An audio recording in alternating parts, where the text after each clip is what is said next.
Salut à tous, je suis JP et vous écoutez XX Minutes Rencontre.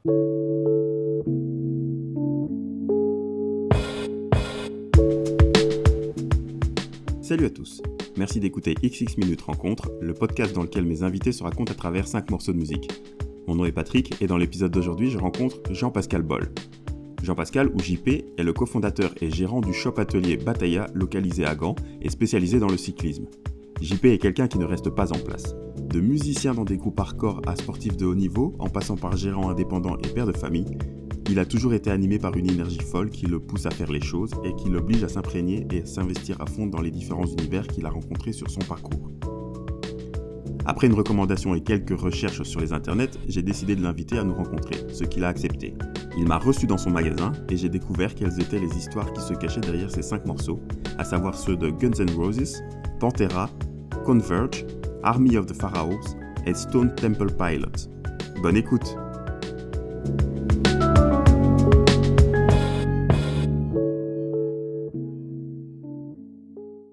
Salut JP.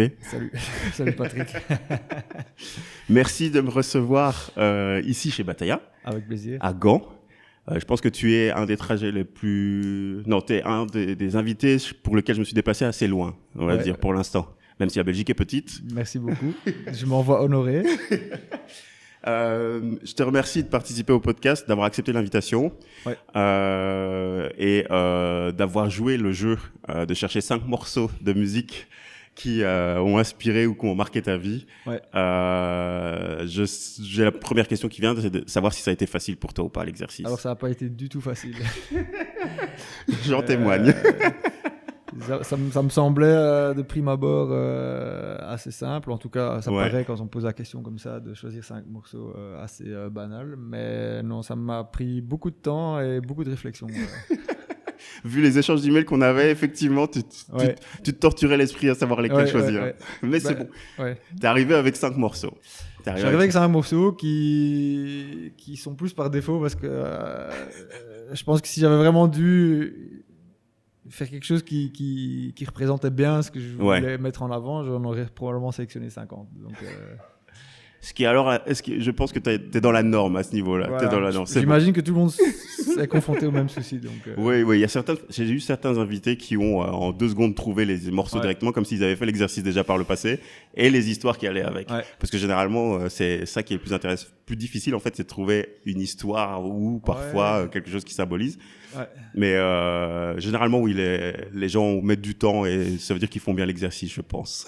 J'ai surtout essayé de retracer mon parcours musical depuis le début. En tout cas, depuis le moment où il a commencé à être significatif pour moi jusqu'à aujourd'hui. Et c'est ça qui est compliqué, c'est que tu passes par tellement d'étapes différentes. Il y a tellement de choses qui évoluent que... C'est ce que tu as senti quand tu as fait l'exercice en te disant je suis passé par beaucoup de choses. D'un côté, c'était bien. Allez, je t'avoue que probablement comme beaucoup de gens, j'ai de temps en temps des soirées du samedi où tu te replonges dans des trucs anciens et pour finir, tu passes 5 heures à écouter de la musique et tu fais un tour dans le passé. Oui, c'est certain que ça m'a remis dans certains contextes et dans certaines situations d'époque. Donc, et en fait, comment tu as eu accès à la musique? Comment la musique, elle a toujours fait partie de ta vie, entre guillemets? À mon avis, oui, de manière générale, je pense que mes parents écoutaient déjà pas mal de musique. J'ai des souvenirs très vagues, mais assez distincts de certaines choses. Et la musique, à l'époque, je suis de la génération des disques encore, des vinyles, et puis la radio, donc la radio était souvent allumée à la maison. Ah, ça c'est cool, donc ça veut dire que les parents quand même eux aussi tout à fait. écoutaient les infos ou quoi que ce soit, mais il y avait de la musique qui passait. Il y avait de la musique qui passait, et puis les cassettes dans la voiture. Les fameuses cassettes. Ça c'est un souvenir assez net que j'ai de mon enfance. Ok, donc tu as grandi avec la musique, c'est quelque chose donc, quand même qui a... D'un côté, oui, ça m'a jamais été mis sous le nez. J'ai pas été à l'académie, j'ai pas fait de choses particulières, mais c'était présent de manière différente de ce que ça peut être aujourd'hui, quoi. Aujourd'hui, tout est digital et si c'est pas sur ton GSM, un iPod ou des plateformes en ligne, il y a moins de musique dans le quotidien peut-être qu'avant, quoi. Il y a moins de gens qui écoutent la radio Ouais, en fait, ce que je trouve personnellement, c'est que dans notre époque, à notre époque ici maintenant, la musique est moins, on la partage moins, quoi. Voilà, On la exactement. transmet moins que C'est individualisé beaucoup plus. les générations, nos générations 70-80. C'est Ouais, ça. tout à fait. Non, c'est vrai. C'est certain, c'est certain. Là-bas, on était baignés dedans parce que de un, on la subissait soit par les parents, Voilà. ou par les grands frères ou les petites sœurs, ou enfin la Exactement. famille, quoi, ouais, l'entourage. Ouais. Et de toute façon, quand on avait de la musique, on la partageait, quoi, parce que voilà. C'est ça qui me manque le plus aujourd'hui. C'est vrai. Ouais. Je pense que, en tout cas dans mon adolescence, pour découvrir de la musique, il fallait chercher après. Ouais. Il fallait aller au magasin de musique, il fallait écouter des albums, il fallait aller les louer à la bibliothèque. Il fallait avoir des copains qui faisaient des mixtapes.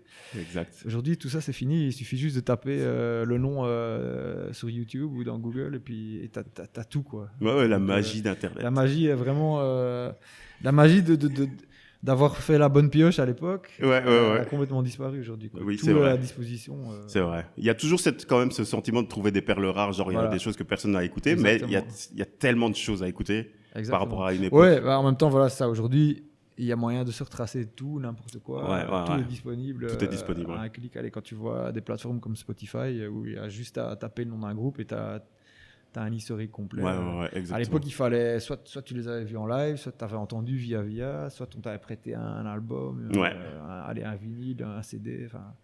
Mais ça, c'est plus trop d'époque. En tout cas, depuis que je fais le podcast, c'est plus trop ce que j'entends. Non, tout à fait. Donc du coup, et ça c'est quelque chose que je vais pas dire qu'il me manque aujourd'hui parce que j'ai plus le temps pour ça, okay. mais qui reste malgré tout un super souvenir dans mon évolution musicale. Okay. Il y a plein de choses que j'ai découvert et qui t'emmènent en même temps dans un autre monde à découvrir et ça t'obligeait de sortir de chez toi, de faire des rencontres, etc. Tout à fait, Aujourd'hui, en effet, la musique est consommée de façon beaucoup plus individuelle. Il y a les gros événements et les classiques et compagnie, mais ça reste...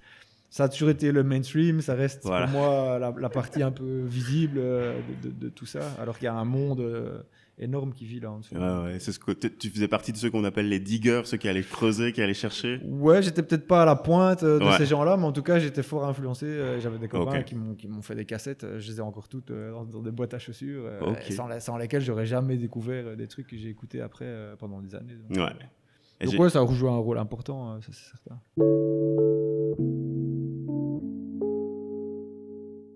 J'ai une question pour toi. On est chez Batailla aujourd'hui.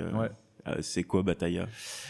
Alors, c'est un magasin de vélo qu'on a essayé, ou en tout cas qu'on essaye de rendre autre qu'un magasin de vélo. On est plutôt je le vois, je suis bien mis, je pense. Ouais. On vend des vélos, mais au-delà de ça, je pense surtout qu'on est des passionnés, on est des cyclistes nous-mêmes, et on est vraiment un magasin de cyclistes pour cyclistes, supporté par des cyclistes. Et en gros, le service chez nous est central. On est là pour supporter la scène, en fait, un peu comme dans la musique. C'est pour ça, je pense que les liens sont très, très, très serrés. Et on est là pour supporter les gens qui ont fait du vélo, leur hobby, leur sport, leur passion. Et pourquoi Gand ? Pourquoi Gand Je suis arrivé à Gand en 2002, par le plus grand des hasards. Une copine à l'époque, pendant que j'habitais encore à Bruxelles. Et puis en fait, ça n'a pas duré longtemps, mais j'ai toujours été attiré par la ville que j'avais appris à connaître avec elle. Et puis, quelques mois plus tard, j'ai dû déménager de Bruxelles et je me suis retrouvé par le plus grand des hasards à Gand, dans une maison abandonnée, sans chauffage, sans eau courante, que je retapais pour payer le loyer. Et en fait, là, j'ai repris la musique à cette époque-là aussi. Avec un groupe de Gand. Et c'est ça qui a fait que je suis resté ici par la suite. Et plus jamais reparti. Tu veux en parler après ou du coup ? On peut en parler après, oui. Ça fait partie du trajet, je pense. Oui, tout à fait. Ok. Et je tiens à remercier d'abord Bram qui m'a recommandé de te contacter. Commune, en effet. Bram est un des premiers que j'ai appris à connaître quand j'ai recommencé le vélo, parce que j'ai fait du vélo étant plus jeune avant d'arriver à Gand, mais pas du tout de la manière dont je l'ai pratiqué depuis que je suis ici en Flandre. Et Bram était un des premiers une des premières personnes que j'ai rencontrées avec qui on a commencé à à créer des liens d'amitié et autour de nous et avec d'autres personnes, notre entourage, c'est créer une clique assez large de gens de tout horizon, mais avec tous un peu un hobby et une passion commune. Avant de commencer, je vais juste te dire les impressions que j'ai eues, qui sont, j'ai mis un seul mot clé pour ta sélection. Je me suis dit, ok, hardcore. Ouais. C'est ce qui m'a claqué au visage la première fois que j'ai écouté. C'est ce qui a changé ma vie aussi. Ok. Ok. Et ça, on va revenir dessus, mais en effet, je pense que le mot est bien choisi. Même si chez les gens qui ne sont pas familiers avec ce terme, ou qui le connaissent sous d'autres formes, ça peut paraître étonnant, mais non, c'est vrai que c'est... Parce que non seulement dans cette sélection, il y a des sonorités quasi identiques, c'est-à-dire qu'on parle de grosses guitares, on parle de grosses guitares dedans, mais il y a un morceau, par exemple celui de... Je le cite pas tout de suite, mais il y a un morceau dedans qui, sans être un de ces morceaux-là, qui est quand même hardcore, quoi. Tout à fait. Donc, alors on démarre avec le premier morceau qui est Night Train de Guns N' Roses. Ouais. On écoute un extrait, après on en discute. Ouais.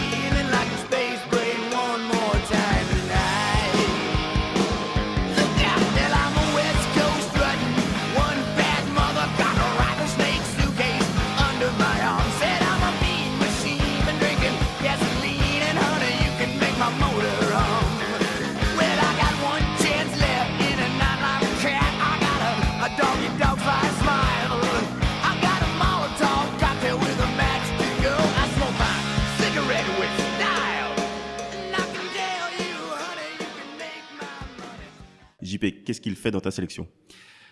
Ce qu'il fait dans ma sélection, je pense que c'est le point de départ de mon trajet musical dans la branche rock and roll, on va dire. Okay. J'ai beaucoup écouté, comme tout le monde, ce qui passait à la radio. Et puis, fin des années 80, début 90, j'avais un voisin qui était fan de Guns N' Roses. J'ai été directement attiré par le look, l'attitude, C'était complètement débridé. Pour moi, c'était incroyable. C'était l'énergie surtout qui se dégageait de ça. Et en tant que gosse, à ce moment-là, je devais avoir 11-12 ans. Okay, ouais. C'était impressionnant aussi, donc c'était attirant, quoi. Ça paraissait un peu défendu, dangereux. Et j'ai découvert vraiment le rock, les grosses guitares, les gros concerts via Guns N' Roses. Et ton voisin, là, lui, il était à fond dedans, quoi. Ouais, il était à fond dedans. Il était un peu plus âgé que moi, donc j'avais accès à des trucs que j'aurais peut-être pas découvert sans lui. Et de nouveau, on en parlait là tantôt, c'était vraiment via que tu découvrais des choses, quoi. Moi, je suis tombé dedans et j'ai plus jamais lâché, quoi. Il y a d'autres personnes comme ça dans ton dont tu te remémores qui t'ont qui t'ont transmis entre guillemets quelque chose. Ouais, clairement. Ouais. Il y en a pas des masses, mais si je réfléchis vraiment à des tournants musicaux, il y a des personnes qui ont joué un rôle sans le savoir, qui ont joué un rôle important là-dedans, quoi. Ça, c'est certain, quoi. Et cette découverte de l'énergie, c'est quelque chose qui te caractérise maintenant ou Ouais. À l'époque, tu t'étais pas du tout dans ce genre de pas au niveau musical, hein, même dans la vie normale. C'est-à-dire que tu étais quelqu'un d'énergie qui avait besoin de se dépenser ou... Ouais, de toute façon. C'est vrai. Ça, c'est le fil rouge de ma vie. Ça, c'est quelque chose qui m'a jamais lâché et qui, même aujourd'hui, voilà, je viens d'avoir 41 ans il y a 10 jours. Et merci. Et j'ai pas l'impression que chaque matin, je vais pas dire que c'est un nouveau chapitre qui démarre, mais en tout cas, je suis quelqu'un qui reste pas en place, c'est sûr. Sans être... non, j'ai besoin d'objectifs, j'ai besoin de sentir que je vis, j'ai besoin de sentir l'adrénaline dans ce que je fais. C'est quelque chose qui m'a toujours attiré et c'est quelque chose qui revient de manière systématique dans tout ce que je fais aussi. Inconsciemment, mais si je dois vraiment faire une analyse de ce que je fais aujourd'hui, il y a toujours le même patron qui revient C'est la flamme, quoi. Ça. Voilà, ouais, c'est ça. L'énergie, c'est la flamme. Ouais. T'as besoin d'accomplir des choses, quoi. Ouais, en effet. Et d'aller chercher mes limites chaque fois et d'essayer de les repousser un peu et de me mettre dans des situations hors de ma zone de confort pour me sentir un peu vivre. Et en partant du principe que de toute façon, si tu le fais pas ou si tu n'essayes pas, tu peux pas savoir. Et donc, Exactement. Toujours découvrir de nouvelles choses, quoi. Est-ce que la peur te motive, toi, du coup? La peur, je ne veux pas dire que ça me motive. Ouais. Mais c'est présent dans beaucoup de choses. Aujourd'hui, je suis devenu papa il y a 2 ans et demi aussi. C'est quelque chose qui... Tu abordes la vie de façon positive, mais il y a toujours une crainte de quelque chose. On ne sait jamais de quoi demain sera fait. Donc c'est sûr que la peur, je pense que c'est propre à l'humain et au trajet quotidien de beaucoup de gens. La peur de faire un faux pas dans les affaires privées. Mais en même temps, la peur, c'est un peu je ne vais pas dire que c'est ça qui me fait fonctionner, quoi. Je vis de façon tranquille et apaisée. Raisonnable quand même, quoi. Voilà, non, tout à fait. Je pense que la peur n'est pas un moteur chez moi, c'est plus quelque chose qui est présent et avec quoi je pense qu'on vit tous au quotidien. Il suffit de savoir la canaliser et de la transformer en énergie la plus positive possible. Et est-ce que je peux dire que le risque, par contre, c'est quelque chose qui ne te... C'est pas quelque chose qui me fait peur, le risque, mais c'est quelque chose que j'aime bien contrôler. Ouais, ok. Je suis quelqu'un de très réfléchi, parfois trop. C'est quelque chose aussi qui a toujours un peu dicté tout ce que je faisais. Je vais toujours calculer 2 fois plus qu'un autre avant de me lancer. C'est vrai ? Même si je vais le faire, quoi. Ok. Mais je suis pas quelqu'un qui va foncer tête baissée. Ah oui, ok, Tu fais bien cette distinction-là entre... tout à fait. Pour beaucoup de gens de l'extérieur, ça pourrait paraître comme étant, quelque chose de propre à ma personnalité, parce que j'entreprends beaucoup, mais j'entreprends pas la tête baissée, en riant dans les brancards et puis en réfléchissant. T'es pas du genre à sauter à l'élastique quand quelqu'un te dit vas-y chiche, tu le fais, quoi. S'il y a bien une chose que je ferai jamais, c'est sauter d'un pont à l'élastique ou d'un avion avec un parachute.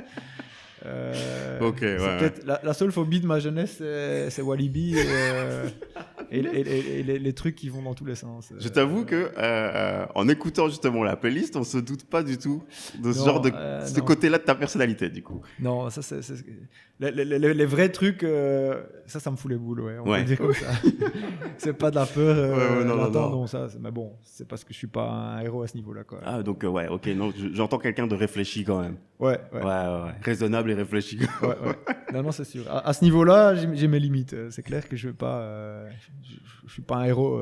En même temps, il y a des gens qui comprennent pas que tu peux descendre un col à 90 à l'heure sur un vélo de 8 kilos, tu vois. Je fais partie de ces gens-là qui ne comprenaient pas ça.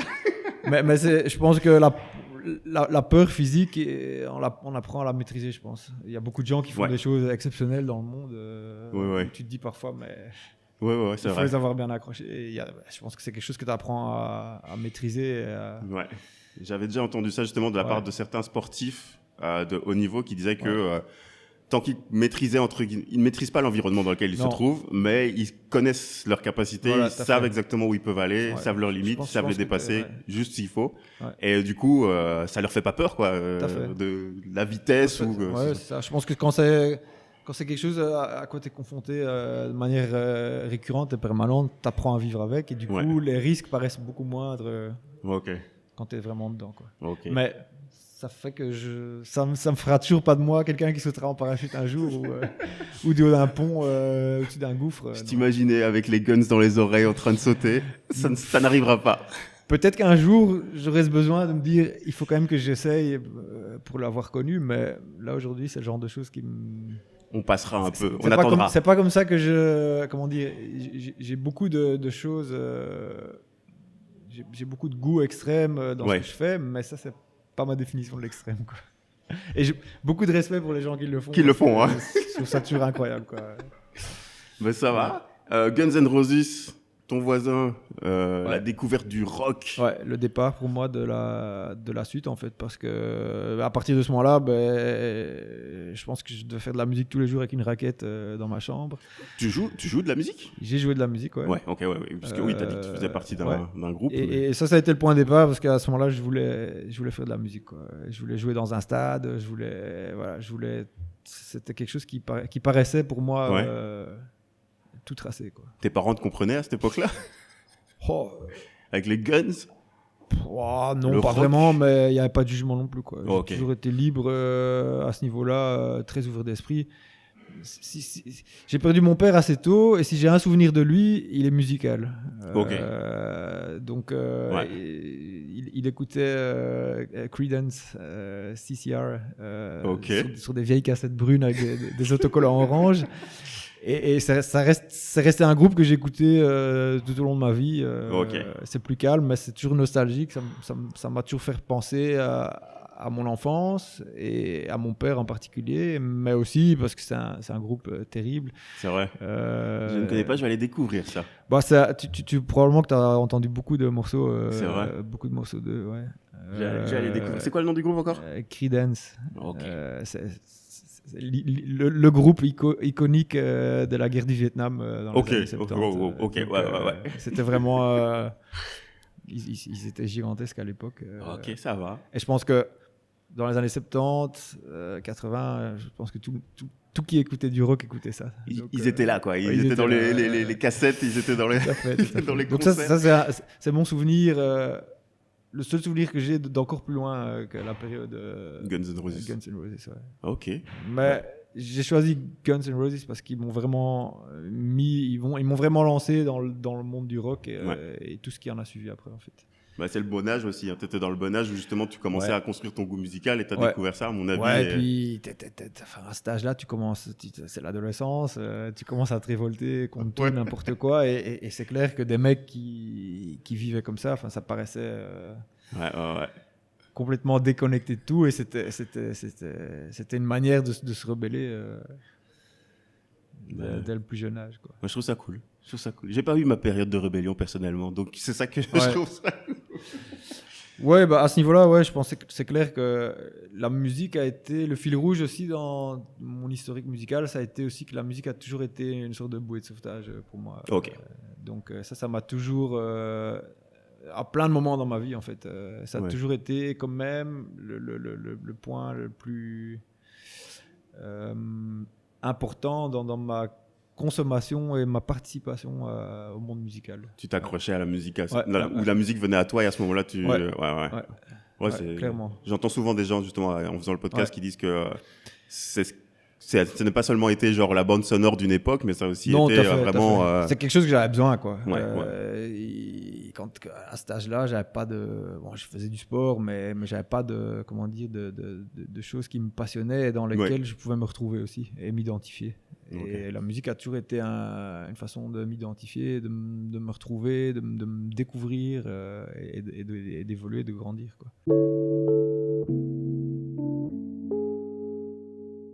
Et du coup, on va passer au second morceau. Qui, je vais citer tout de suite. C'est un morceau qui s'appelle Strength Beyond Strength et qui est interprété par le groupe Pantera. Moi, ça me rappelle l'époque du secondaire pour moi. C'est pour moi aussi, c'était ça. Deuxième, troisième humanité.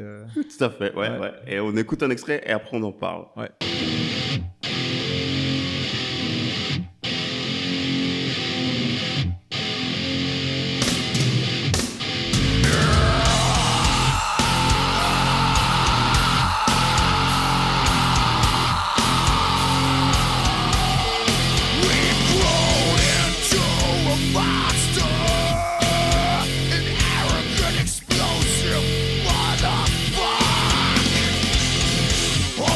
Wrong.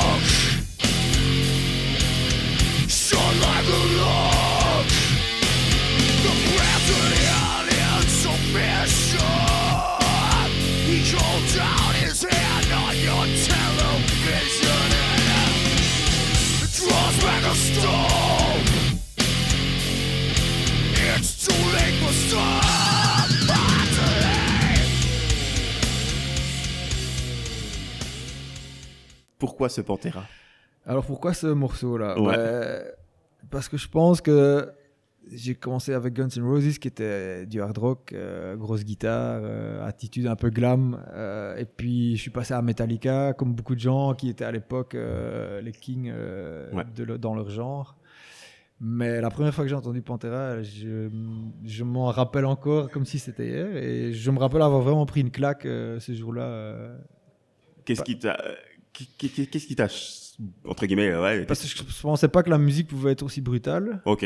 Et aussi énergique en fait. Et Ouais. je pense que l'énergie et la brutalité de cet album-là à l'époque, pour moi c'était inconnu. Et je me rappelle aux premières écoutes que c'est de la musique je ne veux pas dire qui me faisait peur, mais qui me Ça fascine quoi. Qui me fascinait vraiment. Ouais. Tu te dis, est-ce que je me j'étais pas habitué à ça. Ouais. Je pensais écouter du lourd, Guns N' Roses, Metallica, et puis tout d'un coup, bam. Le coup de massue, il y a des mecs encore complètement dans un monde totalement différent qui font de la musique comme ça. Et là, ça a été le début vraiment de. Là, j'ai commencé à découvrir beaucoup de choses. Guns N' Roses, j'ai été longtemps juste là-dessus et 2-3 trucs autour. Mais là, une fois que j'ai découvert le vrai métal, là j'ai commencé à explorer vraiment la scène métal aussi, quoi. Et là j'ai découvert tout ce qu'il y avait autour. Moi ça me fait penser à Sepultura. Voilà, Sepultura c'est mon premier concert en salle, ici à Gand d'ailleurs. Ok. Et j'avais 15 ans. Et je me rappelle que ma mère est venue me chercher après en voiture parce que j'étais venu en train mon souvenir de ça, donc ça me fait toujours rire parce que c'était Overrated ici à Gand, c'était la première fois que je venais à Gand pour voir Sepultura. J'étais sur le balcon, il y avait la musique qui venait du podium, qui m'éblouissait, et le seul truc que je voyais, c'était des mecs à longs cheveux qui étaient en train de se secouer la tête au-dessus du balcon, et c'est une vision qui m'est toujours restée. Ouais. Le show était incroyable, pour moi, c'était la première fois que j'allais à un concert de ce genre de musique. Est-ce que, justement, toi, tu te retrouverais, par exemple, à un moment donné dans ta vie, tu t'es retrouvé avec ces gens en bas en train de... Ouais, bien sûr. Là, la première fois, c'est parce que j'étais trop jeune et qu'on avait choisi. J'étais avec un copain de l'école, on était sur le balcon, mais la fois suivante, on était en bas dans la fosse. Et puis là, on a fait notre écolage, on va dire. Et à ce niveau-là, c'est sûr que j'ai toujours pu compter sur ma mère qui est venue nous chercher partout en Flandre. C'était surtout en Flandre qu'il y avait des concerts. Donc, merci maman. Voilà, merci maman. Elle est même venue voir quelques années après, toujours à Gand aussi, au Flanders Expo. Elle est venue avec nous pour voir Metallica qui était dans une tournée mondiale à l'époque avec un setup et une scène incroyable. Là, c'était vraiment un show, probablement un des plus beaux concerts que j'ai vu au niveau show et comment dire, spectacle. C'était vraiment un spectacle. Et je me rappelle que ma mère avait été complètement soufflé par ce concert. Donc, là, t'en avais eu pour ton argent au niveau spectacle, quoi. Ouais, non, là, c'est incroyable. Et mes potes, ils trouvaient tout ça dingue que ma mère venait avec nous à un concert de Metallica. Donc, ça devait être le cool, justement. Ça devait être cool. Moi, ça me paraissait un peu ringard. Et puis, en fait, tout le monde trouvait ça super cool. Donc, comment t'étais justement au secondaire, justement, à ce moment-là Bon, à ce moment-là, c'était la période... comme tout le monde, j'ai porté des t-shirts de groupe, des jeans un peu troués. On essayait de repousser les limites de ce qu'on pouvait à l'école, au niveau look et genre. Mais j'ai toujours été un gars... j'ai jamais été un mec qui faisait un mec à problème, quoi. Ouais, ok. Donc... Si je regarde ma période humanité, on avait des grandes gueules, mais on était des bons gars, quoi. Il y avait pas... Quand tu vois tout ce qui se passe aujourd'hui, la jeunesse est beaucoup plus extrême, beaucoup plus... Là, on est d'accord, je suis d'accord avec ça. C'était totalement différent, quoi. Il y avait des problèmes, ils ont toujours existé, mais c'était plus bon enfant que maintenant, quoi. Il n'y a pas les réseaux sociaux non plus. Enfin, quand tu avais quelque chose à régler avec quelqu'un, ça s'arrangeait entre personnes. Et puis... À la sortie de l'école. Voilà, ça m'est rarement arrivé, mais en effet, il y avait des conneries quoi. comme ça. Voilà, et ça se pousse, et puis voilà, et c'est réglé, tu vois. Mais ça n'a pas l'ampleur que ça prend aujourd'hui, quoi. Allez, l'école avant, en tout cas de ce que j'ai l'impression aujourd'hui, sans être vraiment plongé dedans, et en attendant que la petite il commence d'aller à l'école, ça me paraissait quand même un endroit où tu étais en sécurité et où tu apprenais, et puis tu étais bien encadré. Aujourd'hui, l'école, c'est plutôt... le concept est toujours là, tu vas toujours pour apprendre, mais quand tu vois les problèmes, enfin, quand tu entends les suicides de jeunes et tout, à cause de conneries sur les réseaux sociaux, des photos qui tournent, enfin, c'est incroyable, c'est aberrant. Ouais. J'ai aussi un petit là qui est de 7 ans qui est en primaire maintenant, à l'école, et du coup, c'est avant qu'il entre à l'école, j'étais en train de me dire j'espère qu'il est assez dur, tu vois. Ouais, non, mais ça paraît dingue de se dire que tu vas envoyer tes gosses à l'école et puis qu'ils doivent s'armer contre toute une série de choses que tu peux même pas toucher et que tu peux pas. T'as pas de contrôle là-dessus. Il y a aucun contrôle, c'est ça. T'as pas de contrôle sur les autres enfants, donc contrairement. Là où à l'époque, on a fait des conneries à l'école, mais je te dis, j'ai dû être un jour envoyé parce qu'on avait foutu la merde à une retraite en week-end, mais c'était bon enfant. Je veux dire, on était probablement là. On a eu une période où on était des gosses de merde, mais ça restait bon enfant, quoi. Mais je pense que ça fait partie aussi de toi. Quand tu dis que t'étais bon enfant, ça fait aussi partie du truc que tu disais au départ, que t'étais raisonnable et raisonné. Ouais. À ce niveau-là, j'ai probablement toujours été le plus raisonné dans la bande de copains qui se traînaient. Il y a toujours un plus fou dans une bande quand même. Ouais, moi, je pense que ce qui a fait beaucoup dans la période de notre jeunesse, c'est que moi, j'ai jamais bu, j'ai jamais fumé, je me suis jamais drogué.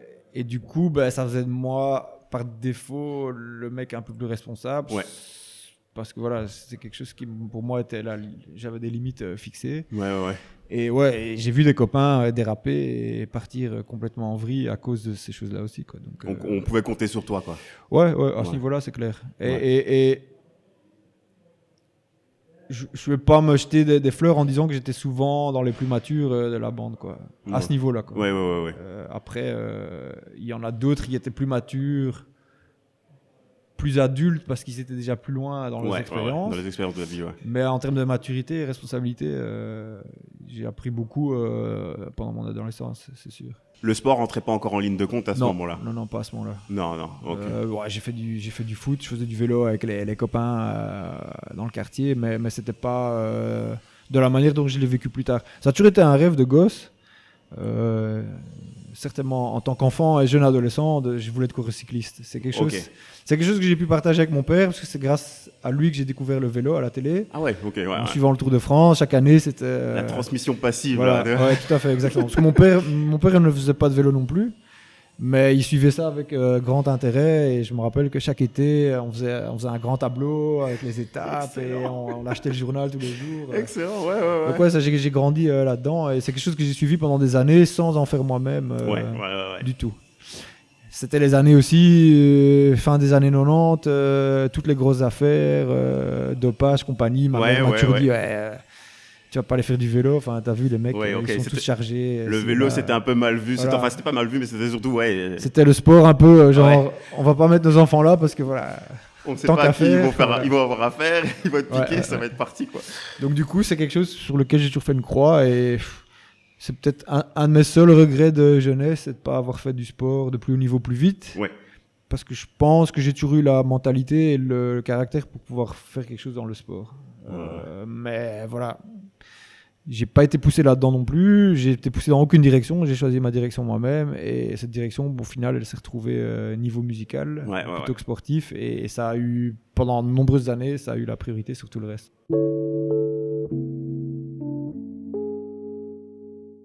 Le troisième morceau, qui est le morceau Concubine, d'un groupe qui s'appelle Converge. On écoute un extrait, après on en discute. On vient d'écouter Concubine de Converge, qui est sorti en 2001. Ouais, 2001. Alors là, c'était peut-être le plus difficile à choisir. Explique-moi.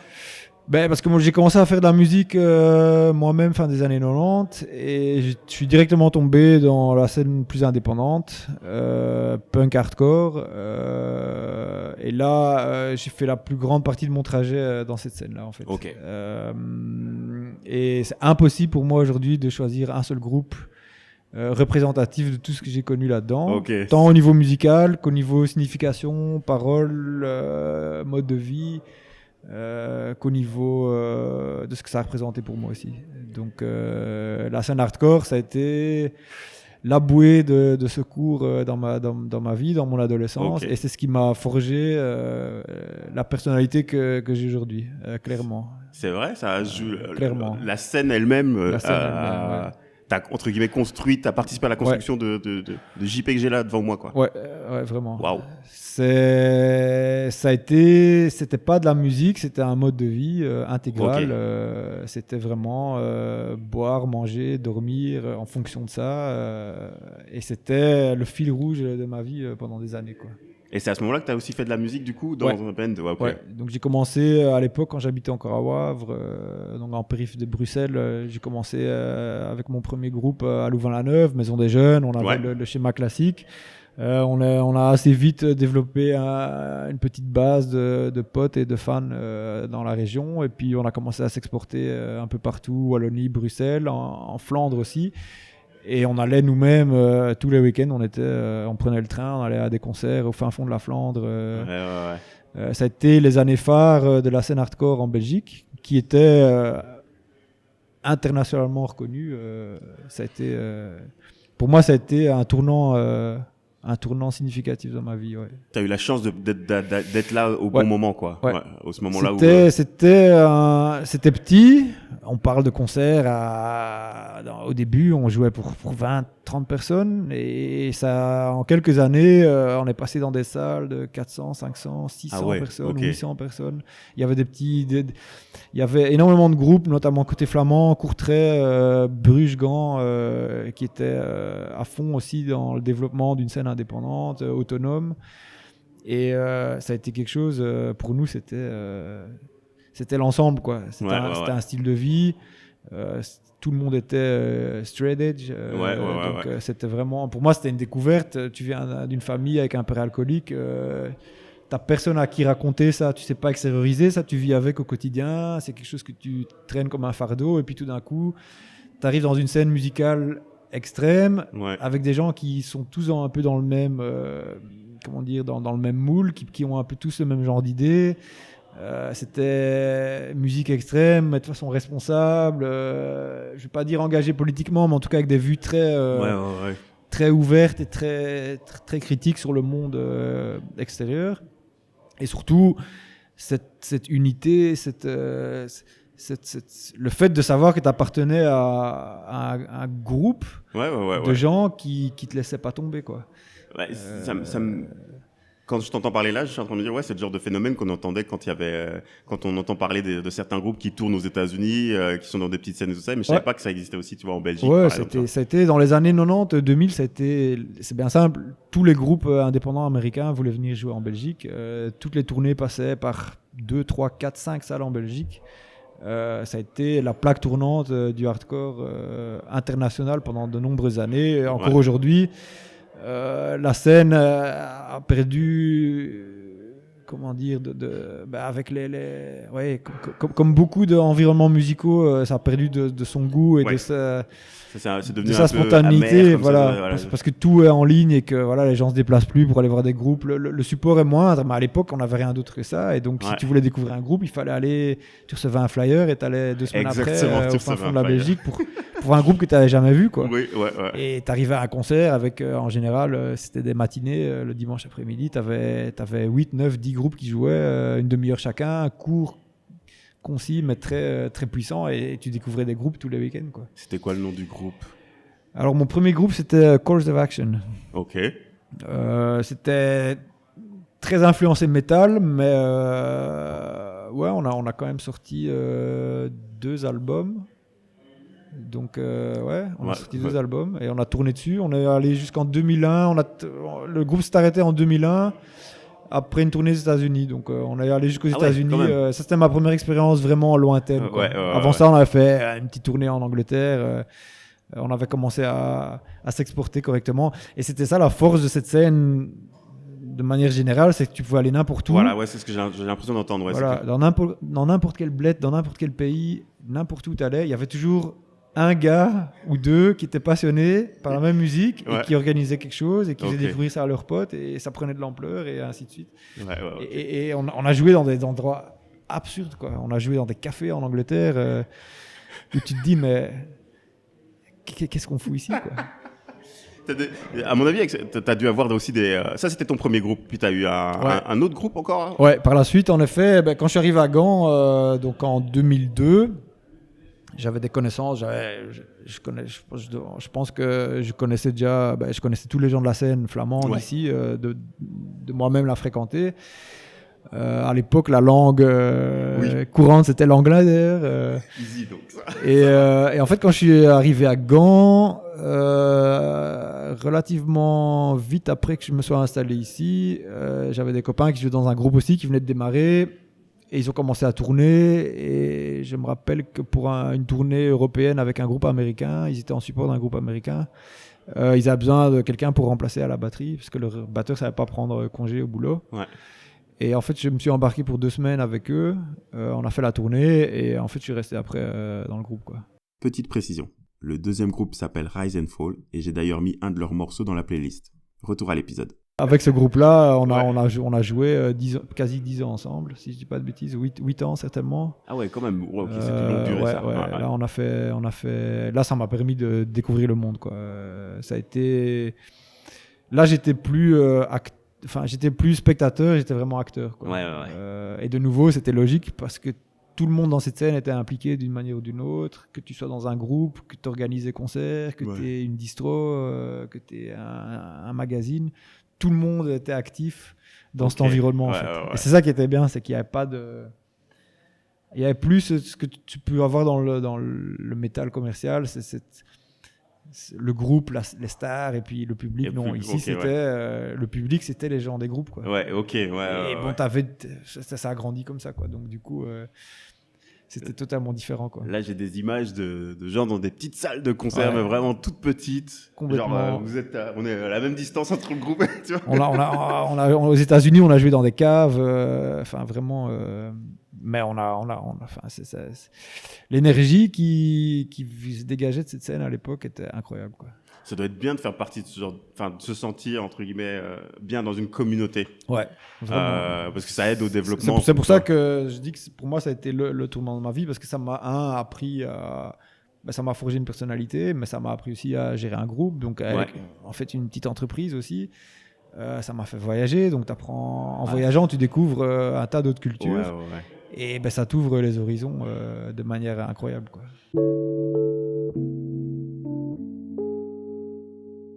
Et Converge, vous les avez rencontrés du coup? Converge, c'était vraiment... disons que ça a été le premier groupe... là, j'ai choisi un morceau encore plus ou moins commercial, mais ça a été le premier groupe ultra extrême que j'ai découvert, avec des cassettes, via un copain qui me faisait des cassettes. C'était l'époque vraiment où j'avais pas encore accès à cette musique-là. C'est un groupe que j'ai suivi tout au long de leur carrière. Et en effet, peu après la sortie de l'album duquel j'ai extrait le morceau que j'ai choisi, qui était vraiment dans la scène de l'époque aussi.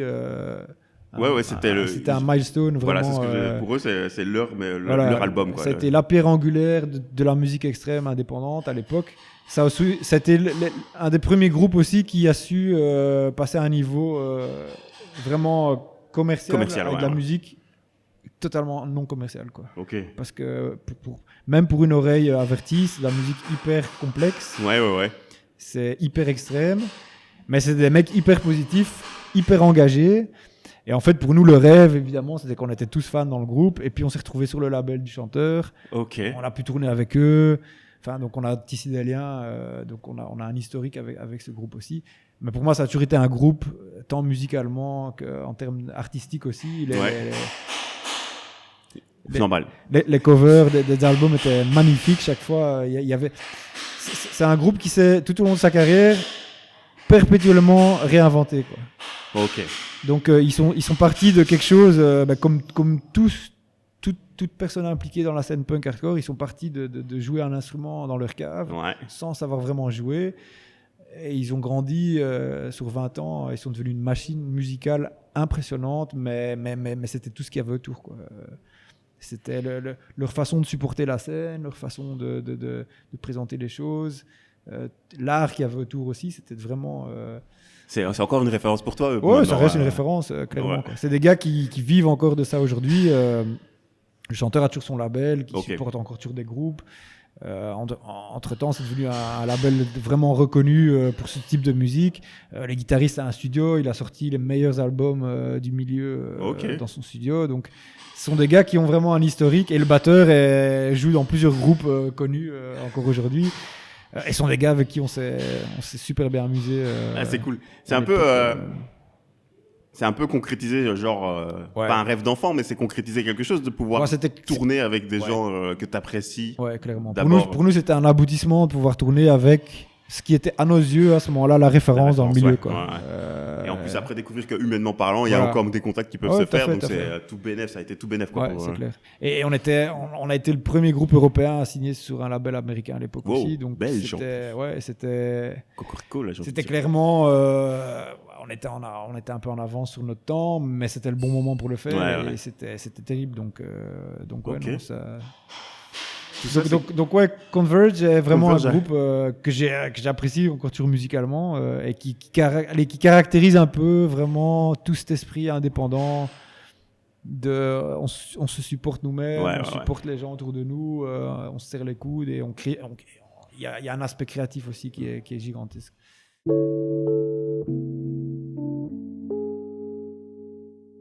On passe à un quatrième morceau. Ouais. Qui est celui-là, c'est un peu. J'ai fait mes recherches, c'était un peu compliqué pour moi de comprendre. Ouais. Mais si j'ai bien compris, on va écouter un super groupe. Ouais. Qui s'appelle Army of Pharaohs. Ouais. L'armée des pharaons. Et on va écouter le morceau Seven. Et après, on en discute. Ouais. Là, on est dans, entre guillemets, ce qui est en théorie ma dope. Ouais. On est dans du hip-hop, mais comme je le disais en off, et surtout comme je le disais au début, c'est le fameux morceau, moi, qui me faisait dire, ok, mais ça n'a rien à voir dans ta sélection, ce morceau-là. Ouais. Et puis après l'avoir écouté, tu te dis, mais non, oui, il est autant hardcore que les autres. Ouais. Et pourquoi il est là, du coup ? Pourquoi il est là ? Parce que j'écoute aussi du hip-hop et pas les trucs que tu vois sur MTV ou non, la génération bling bling pour ça. Voilà, c'est ça. Ça m'a jamais intéressé. Je pense que le fait d'être dans la musique underground moi-même a fait que j'ai découvert par la suite via cette scène-là d'autres scènes aussi où en fait les codes et la façon de faire sont les mêmes aussi, quoi. Ouais. Et en fait, le lien, j'ai pris ce morceau-là parce que justement, un des MC dans ce groupe-là, qui est en effet un super groupe, un rassemblement de différents gars basés principalement du côté de Philadelphie. Parce que ces gars-là ont aussi des racines dans le punk hardcore, en fait. Alors qu'ils font du hip-hop et que quand tu regardes les membres du groupe, il y a des latinos, il y a des afro-américains, il y a des purs américains, il y a des italiens. Donc c'est vraiment un rassemblement de mecs de tout horizon différents. Et bon, c'est complètement déjanté aussi. Avec des paroles complètement... des albums concept carrément, quoi. Ouais. Mais aussi des gars qui ont façonné leur scène aussi et qui ont élevé leur niveau, tant au niveau musical qu'au niveau professionnel, business, etc. Et qui proposent autre chose aussi que ce qu'on pouvait voir à l'époque, en 2007. Et à mon avis, on ne les voyait pas du tout à la télé, où il fallait vraiment... C'est des groupes que tu découvres, et puis là, ils sont une dizaine, donc du coup... tu pars du groupe là et puis tu vas regarder à gauche, à droite, ce que les autres font au niveau individuel, et puis tu tombes sur d'autres et tu vas à la recherche, quoi. Et c'est ça qui m'a toujours intéressé, c'est d'aller rechercher des trucs peu connus mais qui claquent bien, quoi. Mais j'avoue que ce phénomène-là, avec d'autres invités, c'est un phénomène que les gens ont apprécié, c'est d'aller chercher la musique. C'est-à-dire que maintenant, il y a la génération du clic, entre guillemets, qui facilite le truc. C'est-à-dire que tu cliques et puis tu as tout qui vient à toi facilement. Mais à l'époque, il fallait aller chercher. Et nous, je sais que, en tout cas pour ma part, moi, je suis de génération 83, je suis né en 83, et il y avait la médiathèque. Là où tu pouvais aller chercher, aller prendre les CD et tout. Espérer que le CD ne soit pas griffé. Et puis vite faire une cassette à la maison. Non, clairement. La médiathèque. Et cet esprit-là, ça permettait de découvrir des groupes comme ceux-là, quoi. Moi, j'ai découvert MF Doom dans le même genre en creusant à la médiathèque. Et j'avoue qu'il y avait aussi quand même Internet qui m'a aidé. Il y avait des sites spécialisés aussi que je suivais énormément. Il fallait les connaître aussi. Il fallait les connaître. C'était les nouvelles de la scène indépendante, quoi. Donc, Maintenant, ce phénomène d'aller chercher la musique, toi, pour l'instant, tu la laisses venir. Ouais. Comme t'as plus trop le temps, c'est ça ? Voilà, maintenant je la laisse venir et je vis sur mon passif, on va dire, quoi. À un moment donné, on vit sur ce qu'on, voilà, sur quoi j'arrive même plus à le dire. On vit sur ce sur quoi on s'est vraiment bien épanoui, quoi. Oh, tout à fait. Et je pense que le choix du dernier morceau est là pour résumer cet état d'esprit-là aussi, en fait. Ok. Parce que le hip-hop, j'en écoute régulièrement, mais c'est par phase aussi, quoi. Ok, ça a été une phase, si je m'ai entendu. Tu sais que... Bon, j'en écoute encore toujours aujourd'hui, mais ça dépend de l'humeur du jour, quoi. Ouais. Je peux te mettre le matin en arrivant ici un truc qui va secouer la baraque, comme je veux mettre un morceau de rock calme ou un album de hip-hop. Et là aussi, au niveau hip-hop, t'as de tout. T'as des trucs plus ambiance, t'as des trucs plus déjantés. Ouais, que tu parlais de sous-genre, que le punk avait plusieurs t'as la même chose, voilà. T'as exactement la même chose. Genre, et c'est la même chose pour le hip-hop, du coup. Dans les années fin 90, 2000, j'écoutais déjà des trucs style DJ Shadow et tu vois, enfin. Je l'ai vu à l'abbé, lui, je m'en reviendrai dessus. Voilà. C'était des trucs.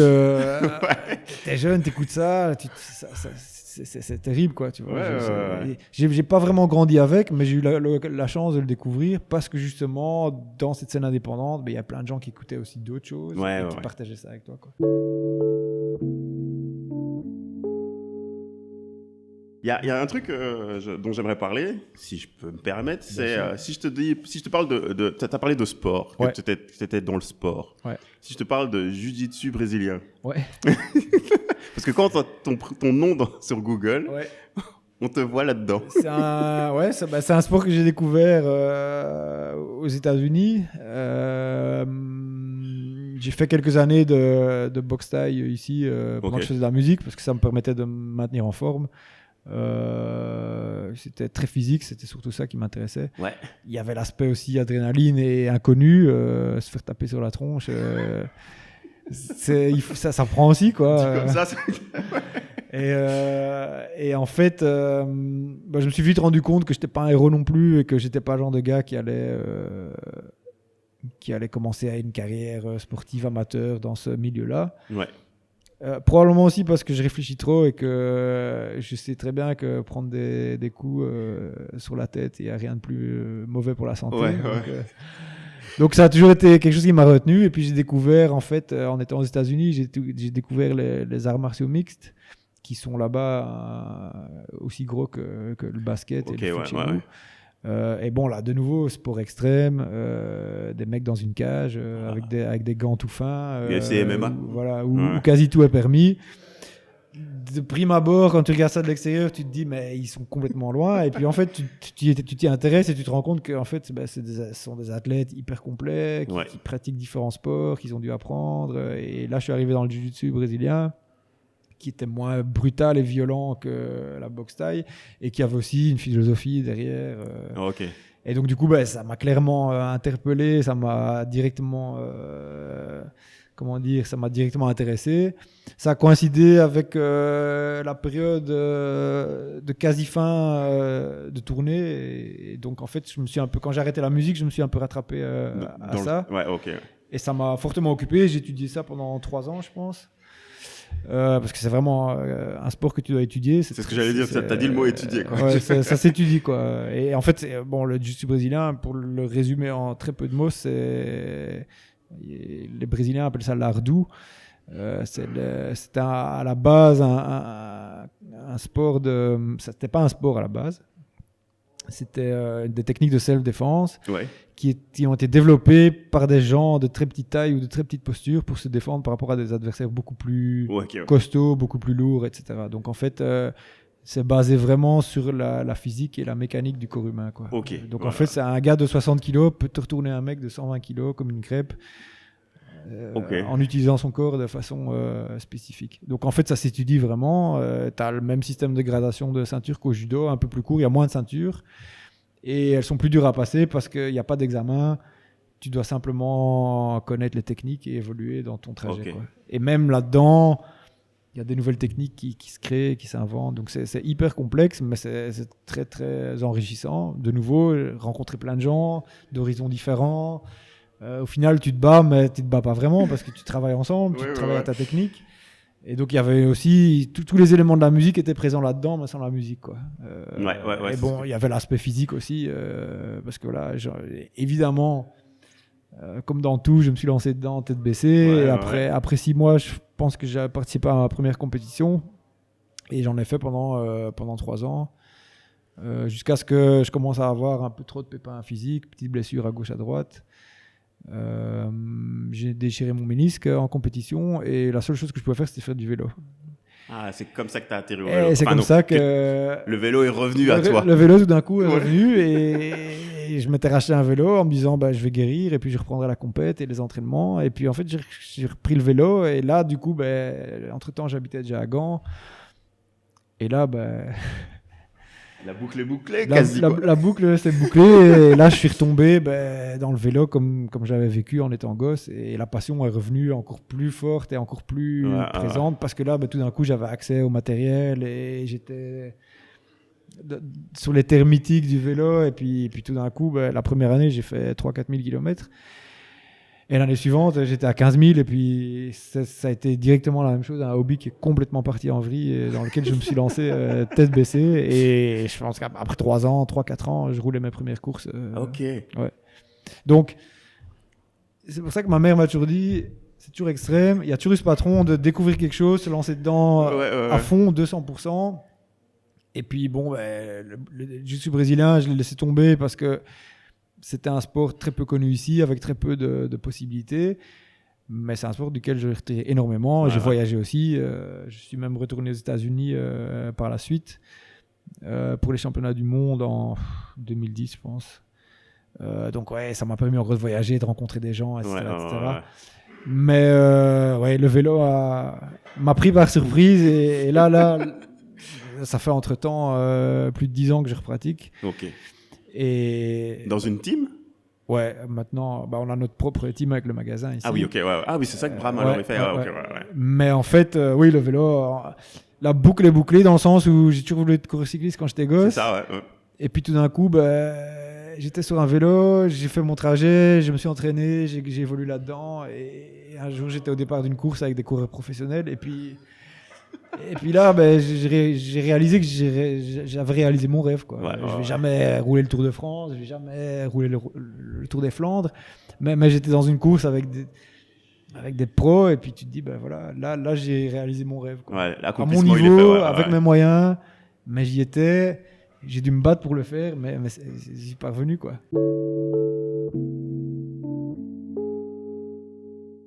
Passons au dernier morceau, si tu veux bien. Ouais. Celui-là, il est doux à l'oreille quand même. C'est un morceau qui s'intitule Plush, du groupe qui s'appelle Stone Temple Pilots. On écoute un extrait et après on en discute. And I feel the time's a ways to go. So where you go into tomorrow and I see that these are lies to come. Would you even care? And I feel it.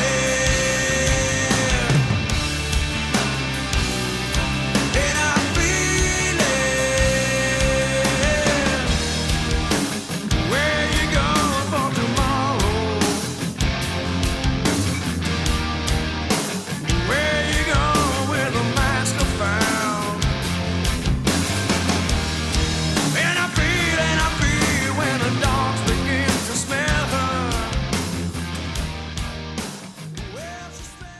Plush des Stone Temple Pilots qui est sorti en 1992. Ouais, en effet. Là, tu nous as fait faire un bond en arrière. Ouais, de façon assez consciente dans le sens où j'ai eu un tracé assez direct et clair. Je suis passé du rock au métal, à l'indépendant extrême. Mais en fait, dans ma période rock, il y a évidemment eu un mouvement énorme dans les années 90 qui était le mouvement grunge et qui a laissé personne inchangé. Et qui a de toute façon eu une influence énorme aussi sur ce que j'écoutais à l'époque. Et c'est quelque chose que j'ai souvent laissé de côté dans mon évolution, dans mon trajet musical, mais qui est revenu bien des années après encore. Quand j'ai repris le temps, quand j'ai repris le temps d'apprécier tous ces groupes, parce que musicalement c'était terrible, et parce qu'à un moment donné, j'ai eu besoin aussi de repasser à des choses plus plus balancée, moins agressive, parce qu'en effet, on grandit et cette dose d'énergie quotidienne, j'en avais plus besoin de la même manière, quoi. Et donc, tu grandis, tu deviens papa, et puis tu réécoutes tes trucs du passé. Et là, t'accroches sur les trucs plus calmes et plus... Ouais. L'effet nostalgique. Voilà, quoi. Nostalgique. Et là, c'est typiquement le genre de groupe que je peux écouter un samedi soir à 8h et qui fera que je serai à 3h du matin dans mon lit parce que je me suis refait l'entièreté de tout ce qui a tourné autour pendant ces années-là. Okay. Quoi. Donc ouais, tout ça pour dire aussi que la musique, pour moi, c'est pas un seul genre, c'est plus... Bon, clairement... Il y a un patron qui revient de manière systématique. Pour moi, la musique, c'est un groupe, c'est une batterie, une guitare, une basse, un chanteur. Ouais. J'ai jamais été électro et musique moderne dans ce sens-là. Ouais. Mais la musique est tellement variée, il y a tellement de choses à écouter. Ce que j'aime bien avec ce morceau-là, en fait, et avec, entre guillemets, le grunge en général, c'est que de manière électrique, ça va bien, mais de manière aussi acoustique, bien sûr, ça passe crème, quoi. Ils ont fait des albums. Et du coup, c'est ça que je dis, c'est vachement doux, même si ça n'a pas l'air comme ça, c'est vachement doux. Ah non, c'est clair. Ça passe vachement bien. Et puis dans ta sélection aussi, tu nous as emmené, c'était, on va dire, Guns, tu vois, allez, c'est métal, mais ça va, c'est sympa. Et puis tu nous as amené dans des endroits où, personnellement, tu m'as amené dans des endroits où je suis curieux de nature, donc j'ai été voir ce qui se passait derrière. Et après, maintenant, on se pose un peu, quoi. Ouais, c'est ça. On en parlait là pendant le morceau, mais c'est un groupe qui est fort sous-estimé et qui a été très mis à l'ombre par les gros noms de l'époque, qui étaient Nirvana, Pearl Jam, mais qui ont eu une influence énorme dans la scène grunge. Avec tout ce que ça comportait aussi, parce que même chose, la scène grunge, ça a été un mode de vie pour beaucoup de jeunes à l'époque, mais c'était surtout des gars dans des groupes qui étaient complètement tourmentés, qui avaient leurs démons, beaucoup de suicides, beaucoup de ces gars, de tous ces groupes connus qui sont plus là aujourd'hui, et qui étaient un peu typiques pour une jeunesse un peu à la dérive à l'époque, et à laquelle justement moi j'ai jamais voulu m'identifier parce que j'étais plus du genre à vouloir me battre pour m'en sortir que de me laisser abattre et dominer par le négatif autour de moi, quoi. Donc c'était un peu double pour moi, la musique était terrible, il y avait une énergie et un je m'en foutisme et surtout le grunge, c'était de la musique brute, quoi. C'était vraiment on branchait la guitare point barre et puis et c'était parti, quoi. Donc c'était une forme c'était clairement aussi c'était clairement au début de mon adolescence, donc c'était certainement dans les années de rébellion active. Moi c'est marrant parce que le grunge est apparu, j'étais en secondaire, c'était genre deuxième, troisième secondaire, quatrième secondaire, quelque part par là. Et quand je voyais les autres, la communauté grunge, dans l'école où j'étais, je ne comprenais pas.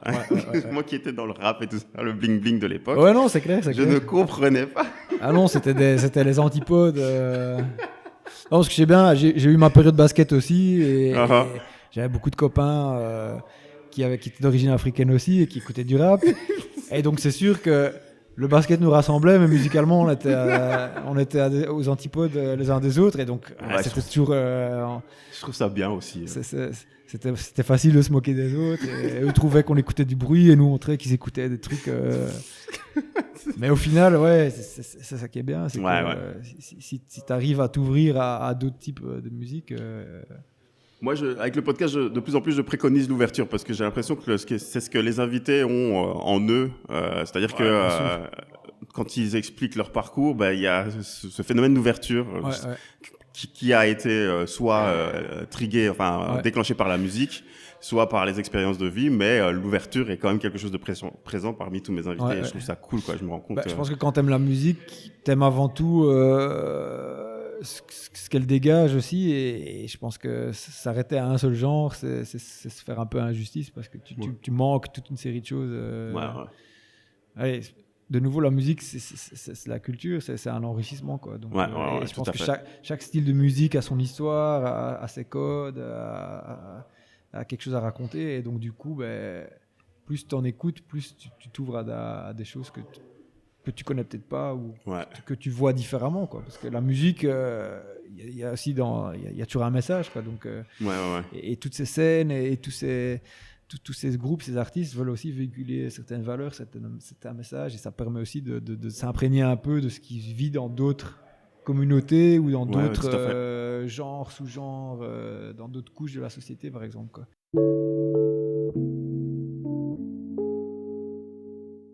Arrive le moment de mon ultime question. Ouais. On a parcouru tes 5 morceaux, mais avant, je voulais juste dire que je ne m'attendais pas non plus à rencontrer une personne comme toi. J'avais des préjugés bien faits vu la playlist que j'avais reçue. Voilà. Et je suis content qu'ils aient été détruits et balayés d'un seul coup de balai comme ça, quoi. Donc je te remercie énormément pour cette playlist qui m'a aussi fait découvrir d'autres styles musicaux. Et pour moi, c'est toujours un enrichissement, ce genre de choses. Merci pour la discussion, en tout cas. Pas de souci. Ça m'a permis, je te dis, j'ai eu vraiment difficile à rassembler 5 morceaux. Et en les regardant aujourd'hui, je me dis... Ils ne font partie que ils ont tous une place sur la ligne du temps de mon trajet musical, mais en fait, je te dis, j'aurais pu en sélectionner 100, 150. Chacun avec une histoire. Derrière. Mais voilà, peut-être pour ça retrace les grandes lignes, surtout en termes d'évolution musicale, on va dire, de genre. Mais je pense que pour la plupart des gens que tu auras eu dans le podcast, je pense que c'est le même souci. C'est le même problème. Le même problème, non, c'est pas un souci. C'est simplement que c'est un exercice difficile. C'est un exercice difficile. C'est dur, c'est tout. Je demande quelque chose de compliqué. Ouais. Mais la plupart des gens le font, donc je suis super content. Ma mère m'a toujours dit, choisir, c'est refuser. Donc, exact. C'est vrai. Il faut faire des choix et puis... Mais sache qu'ils sont pas fixés dans la roche non plus. Non, exactement. Puisque si je te repose la question dans 2 ans, même dans 1 an, tu peux me sortir complètement d'autres. Il y en a qui vont rester, d'autres qui vont partir.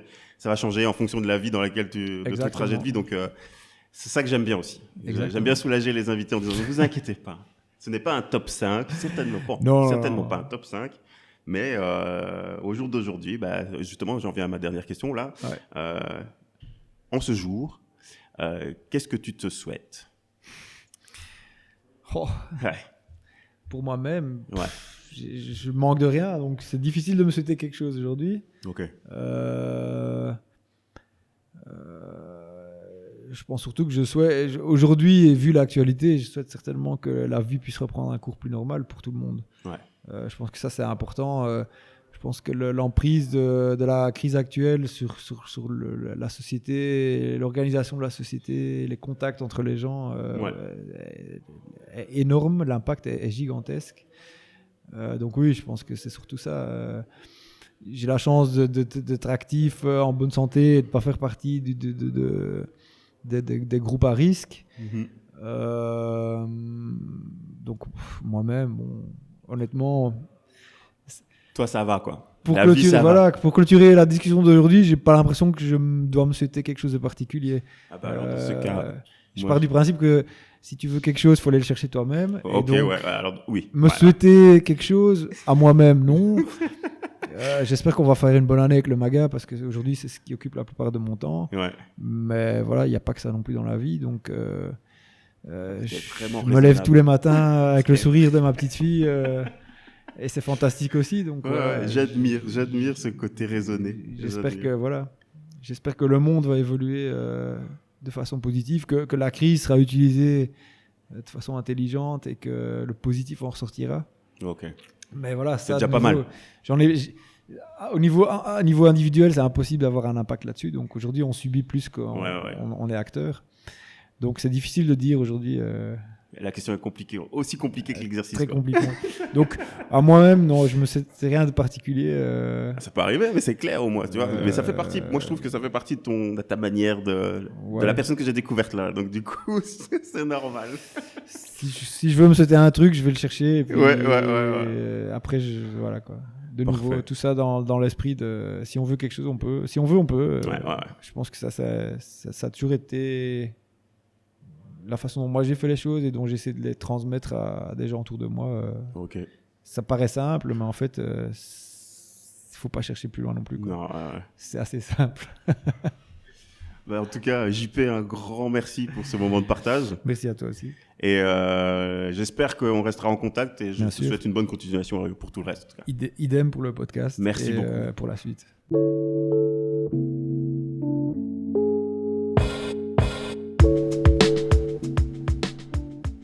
J'espère que vous avez apprécié ma conversation avec JP.